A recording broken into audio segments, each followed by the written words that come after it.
They said I was a bad example for their children. Not to my face, of course. People like to keep their hands clean when they throw a man out of his own family. My son, Thomas, came to my porch one dry September evening in Ohio, fingers drumming the rail like they were looking for an exit.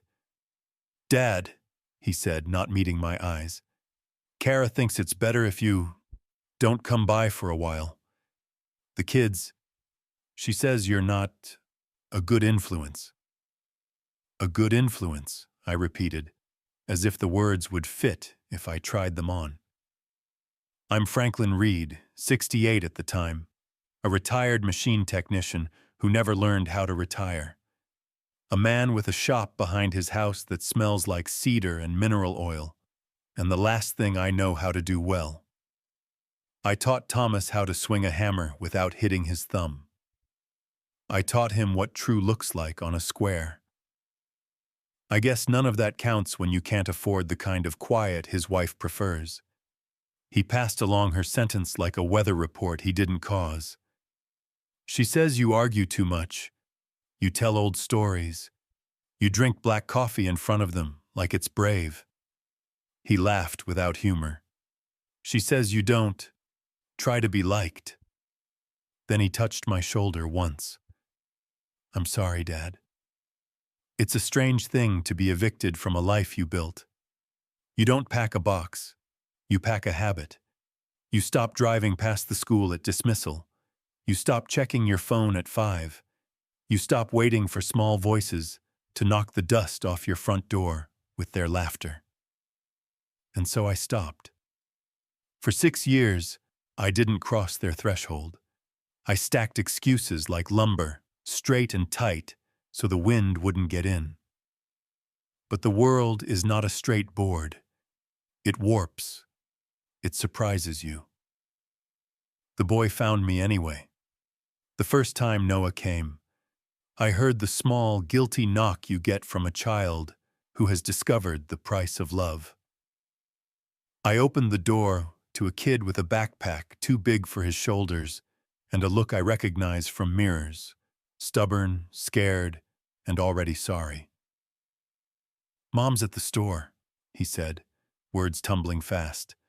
"Dad's on a call." I biked. "You'll get me in trouble," I said. "I already am," he shrugged. "Might as well learn something." So we made a rule that wasn't fair and worked. If the porch light was on, he could come. If it was off, he would not. He started arriving just after school and slipping away just before dinner, a phantom that smelled like crayons and rain. I didn't tell him that I kept that porch light on like sailors keep beacons. He wanted the shop first, not the cookies, not the old coins in the jelly jar, the shop. "What's that one?" He pointed at my jointer like it was a sleeping animal. "What does it do?" I told him the jointer takes a crooked edge and makes it honest. "Like people?" he asked. "Sometimes," I said. We worked in units that made sense to a boy and a man. An afternoon, a board, a lesson. Day 1, how to read grain. Day 2, how to sharpen a chisel without letting the angle wander like a story. Day 3, the names of joints, mortise and tenon, dovetail, box, butt, and why some hold forever and some are only pretending. We ruined pieces on purpose because failure is a cheaper teacher when you plan it. We kept the mistakes in a box we called tuition. He learned like the best do, by asking the next question before I finished the answer. He learned the grit sequence for sanding like other kids memorize baseball stats. 80, 120, 180, 220. No skipping, no cheating. He learned that glue is a clamp's best friend, and clamps are the friends you can never have too many of. He learned how to check square against something that never lies. He learned that wood moves, and you either let it or it will move you. He didn't tell his mother. He didn't tell his father. He told me things kids tell only the person who doesn't grade them. Mom says you talk like trouble, he said once. Dad says you make everything a lesson. Is that bad? Only if the lesson is about you, I said. Make it about the work. We built small at first, cutting boards, picture frames, a stool that wobbled until he learned to listen to the level instead of his pride. Then a shaker table, because the world confuses simplicity with easy, and I wanted him to know the difference. He sanded until his arms trembled, and then sanded more because the table asked nicely. When we finished, the top glowed like dusk on the river. Sometimes he'd bring his sister, Maddie, to sit on the back steps and read while we worked. She'd ask to sweep the floor, and I'd let her, because some people rest by tidying the world, and who am I to argue with order? The years did their work. He grew taller. So did his questions. Grandpa, how do you price time? Grandpa, why is poplar called hardwood if I can dent it with my thumbnail? Grandpa, how do you know when to start over? On that last one, I told him the truth. I wish someone had told me at his age, when you start defending the mistake like it's your child. Of course, secrets swell until they bump into a door. In our case, the door was a Saturday basketball game. I had promised not to attend, because promising not to be seen became my job. But I missed the feel of a gym. I sat on the top row, hat low, a man who looked like a shadow of himself. Noah saw me. He didn't wave. He just played like someone who knows he can make a cut and land on a leg he trusts. After the buzzer, he walked to the exit without looking back. I took the other door. That night he came later than usual, cheeks flushed from running. They're fighting, he said, breath fogging. Mom and Dad. He stared at the floor. Mom borrowed money from a guy, he said finally, like the words were heavy. Not a bank. Some guy people say not to mess with. She put it in stocks. Her friend said it was a sure thing. It wasn't. She says we'll be fine. Dad doesn't think so. I heard him say the word foreclosure. Predatory lenders don't wear fedoras and snap their suspenders anymore. They wear polos and have websites and interest rates that look like typos. They'll shake your hand with one and your life with the other. I kept my voice level. Did you tell your father you were here? He shook his head. He already knows, he said. He told me not to tell you. Why? Because he's ashamed, Noah said. And if there's anything that makes a grandfather's chest go tight, it's hearing a child name a grown-up's weather. I didn't sleep. I moved around the shop in the old man's dance. Turn on a light, turn it off, pick up a tool, put it back. I counted clamps because counting is what you do when you want to feel like control is a thing you can hold. Around 2, I stopped moving and started planning, because plans are my prayer.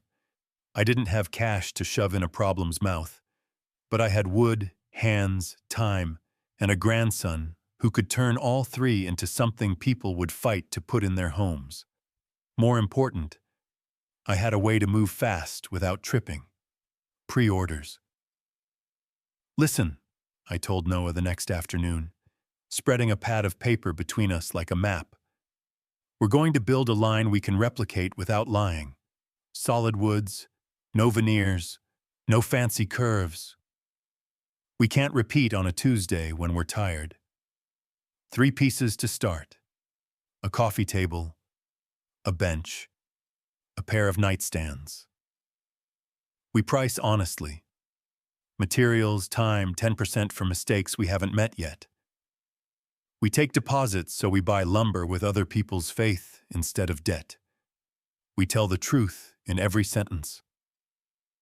He frowned like a man who sees the hill and is deciding to climb it anyway. What about Mom's loan? We'll pay it down one honest board at a time, I said. Or we won't. But we won't add a lie on top of it. We built a brand in the most old-fashioned way. We earned it. We named it Second Dawn because morning after disaster is still morning. We took photographs that didn't lie. No filters, no hiding knots, like mistakes instead of freckles. We wrote a story that wasn't syrup. A grandfather and a grandson, an old shop, American hardwoods, joinery that outlives us. Pre-order, pick-up, or we deliver within 100 miles for a fee that pays for gas and the truth. I made calls I hadn't made in years. The lumberyard where the manager still remembered my first big order in '94. The church that ran the spring fair. The coffee shop downtown that needed sturdy tables because their wobbly ones kept making poets angry. Noah made a website that worked on a phone because the world shrank, and I refused to pretend it didn't. He posted a time-lapse of us cutting dovetails by hand. Not because machines are evil, but because hands remind people that money is just a way to thank time. The first orders hurt our shoulders in the way good things do. We ran the planer until the chips smelled sweet, and the floor looked like a field in August. We glue up in the mornings and sand at night to let the clamps dream. Noah learned to sign his name small and proud on the underside where only the curious will find it. He learned to call customers clients because respect changes the shape of a day. Did we slip?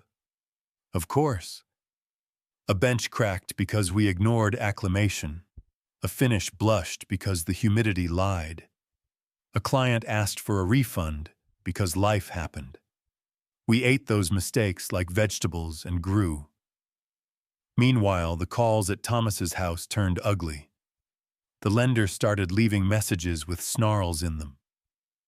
Kara stopped answering the door so hard it made the hinges loose. Thomas showed up on my porch for the first time in years, hat in his hands, like dead as weather you can keep off your head. "Dad," he said, voice thin, "we're in trouble." "I know," I said. "The kids?" "With my sister tonight," he said. "I told them it's a sleepover." "We cover the essentials first," I said. "House note, utilities, food. We don't throw good money into a bad hole." "And the other loan?" he asked, the word shark staying in his throat. "We handle it fast and in the light," I said. "No envelopes in parking lots. We use a lawyer so the paper is straight. We do not become the story they tell to frighten children." He stared at his shoes. "Dad, I should have listened to you." "The hill is still there," I said. "You can climb it or complain to it. It doesn't answer either way." I called Janine, a legal aid attorney who once bought a walnut table from me and paid for it in kindness and installments. She called the lender and said the kind of sentences that make men put their feet back under their desks. We verified the principal, the rate, the fees that were pretend, and the ones the law allows even when a man's heart does not. We negotiated like civilized people, which is to say, we pretended we weren't furious. Noah and I added a fourth piece to the line, a farmhouse dining table long enough to seat the kind of family that still believes in supper. Orders doubled because America is still hungry for a place to put plates that won't rock. The coffee shop took 6 tables and paid cash. The church fair let us set up in the corner, and we sold out before lunch because women who run bake sales know value when it stands still. Word spread the way truth does, quietly and steadily, and then all at once. A local reporter came by and asked for a quote. I told her we weren't a charity and we weren't heroes. "We're a shop," I said. "We turn dead trees into places where people live." She put us on page A3 with a picture of Noah planing end grain, like he was polishing a mirror. The next morning, we had more emails than clamps. We hired Maddie to manage the inbox, which means she told us who to call first with the power of a queen. Kara didn't speak to me for months. Shame is a language that makes people quiet. She would pick the kids up at the corner and avoid looking toward my porch. I didn't wave. I kept the light on. We paid the lender down in 3 bites big enough to make him swallow carefully. Janine filed papers and stamped stamps and made sure a notary saw the ending of a story that could have ended other ways. We kept receipts like religion. The final payment I made Noah deliver at the bank, in daylight, with a cashier's check and a neutral face to tone. Always put your victory where the sun can see it, I told him. The family still shook. Money leaves a bruise even after you ice it. Thomas started coming by in the evenings, hands restless. He wanted to help in the shop, and I let him, but only after he apologized for saying nothing when his wife said everything. He did. Then he swept the floor, because pride is heavy, and sweeping is a good way to set it down. Noah's work got beautiful in the way that happens only after you've made 100 things. His lines got cleaner. His eye got ruthless. He stopped keeping bad boards because he felt sorry for them. He learned to say no to clients who asked for something just like that, but cheaper, faster, weaker. He started sketching his own designs, slab tables with bow ties that looked like grace, bookshelves with hidden dovetails that made you smile when you found them. He entered a juried craft show in Columbus and won Best in Show with a console table that made grown men bend down to see how the apron met the leg and then stand up, nodding like they'd been forgiven. On the night of the award, Thomas and Kara came to the shop unannounced. I braced for weather. Kara stopped 3 steps inside and looked around like a tourist in a country where the language is work. She saw the tuition box. She saw the first shaker table, the one with a nick in the top we kept because it told the truth. She saw her son's name burned small where only the curious would find it. I was wrong, she said, voice steady. About you, about this place, about the kind of example he needs. She looked at me. I said things I can't unsay. You can outwork them, I said. She nodded, as if that had always been the rule, and she had only just learned to read. Thank you for keeping the porch light on, she said. I didn't, I said. He did. We made room at the bench for Thomas because forgiveness is a verb. We made room at the table for Kara because families are tables. Noah started teaching his sister to cut in a straight line because it turns out she rests by tidying and by learning to build. When the fall came, and the leaves made Ohio look like a bonfire that never gets out of hand, we launched the thing I'd been planning since the first time I opened the door to a boy who needed a reason. Nightly dinners. No RSVP, no speeches, no performance. Just food at 6 in a kitchen that has seen winter and decided to keep us anyway. Whoever could came. Whoever couldn't didn't explain. We ate at a table Noah built, long enough to seat arguments and forgiveness. We said grace without making anyone feel graded. We talked about the day by asking better questions than how was it. We asked, what did you fix? And where did you get help? And what did you learn that you can say in one sentence without explaining the hill? Sometimes after dishes, we'd go to the shop so the kids could smell the future. I'd show them how a board sings when it's planed right. Thomas would tell them what he wished he'd asked me at 15. Kara would run her hand along a beam and ask how you get a surface so smooth your reflection looks like a promise. You stop sanding one grit too soon, Noah would say with a grin, and she'd hit him with a towel. People ask me now if I planned it. If I meant for the insult to turn into a curriculum, for the shame to become a syllabus, for the debt to be the lesson that taught us wealth. I didn't. I only planned the part I could hold. A shop, a boy, the patience to let the work on us. If you want a moral, because folks always do, take this one. Sometimes they will call you a bad example because you refuse to teach your children how to be small. Keep the porch light on. The right ones will find their way to it. Teach them to make honest joints, to price time, to tell the truth in every sentence and every seam. Teach them that debt is a wolf you do not feed, that money is loud and family is quiet, unless you gather them nightly and make the quiet a kind of choir. Teach them that hands can build a future strong enough to seat regret and not let it flip the table. I am Franklin Reed. I was told to stay away from my own grandchildren because I was not fit for polite rooms. For 6 years, I obeyed the sentence and waited for the appeal. A boy knocked. I taught him how to make wood confess its straight line. His mother borrowed from a man who smiles without warmth and lost her bet on bigger numbers. We paid him back in daylight with work that does not apologize. My grandson became a craftsman whose pieces will outlive us and the arguments that made them necessary. He told his parents the truth. Grandpa taught me. They learned theirs. That bire selik, that lonely kind of independence, can make a house quiet in all the wrong ways. And that a family that eats together at 6 will not need to raise its voice to be heard.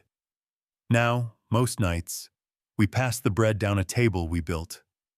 We argue about nothing important and everything that matters. We fight a little because honest things do. We forgive a lot because honest people must. We clear the plates and stack them like lumber to be dried. And when the kids ask for a story, I give them the only one I know how to tell without lying. A man was told he was a bad example. His grandson came anyway. They built something no one could repossess.